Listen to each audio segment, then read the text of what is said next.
ஒரு ஊரில் ஒரு ராஜா ஒருத்தர் இருந்தார்.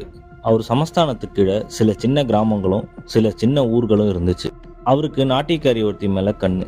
அவளை அடையணும்னு ஆசைப்பட்டு அந்த ராஜா அவளோட காதலனை கொன்று அவளை தன்னோட அந்தப்புறத்தில் வச்சுக்க முடிவு பண்ணுறாரு.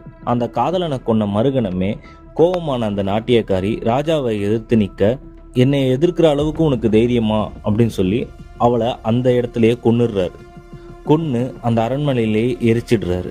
இது நடந்து கொஞ்சம் வருஷத்துல அந்த ராஜாவும் மர்மமான முறையில இறந்து போறாரு. அவர் இறந்ததுக்கு காரணம் அவளோட ஆவிதான்னு அங்க இருக்கிறவங்க நம்ப ஆரம்பிக்கிறாங்க. அந்த அரண்மனை பூட்டப்படுது. இது மணிச்சித்திரத்தாழ்ன்ற மலையாள படத்தோட கதை. அண்ட் இதுதான் தமிழ்ல நம்ம தலைவர் நடிச்ச சந்திரமுகி படம். இந்த படத்தை மலையாளம்ல டைரக்ட் பண்ணது டைரக்டர் ஃபாசில்.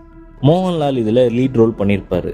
எல்லாத்தையும் விட ரொம்ப முக்கியமான matter, this is based on true events. இந்த பேலஸ் இன்னும் இருக்குன்னு சொல்றாங்க. ஆக்சுவலி ட்ரூ ஈவெண்ட்ஸ்னு இவங்க சொல்ற விஷயத்துக்கும் இந்த மூவில சொல்ற கதைக்கும் சம்மந்தமே இல்லை. ட்ரூ ஈவெண்ட்ஸ் எப்போ நடந்துச்சு அப்படின்னு பார்த்தா 1920s நடந்த மாதிரி காட்டுறாங்க. பட் இவங்க ஸ்டோரியில சொல்றது ஏதோ 17th century நடந்த ஒரு விஷயம் மாதிரி சொல்றாங்க. எது எப்படியோ இந்த படம் எல்லா லாங்குவேஜ்லையும் இட்டு.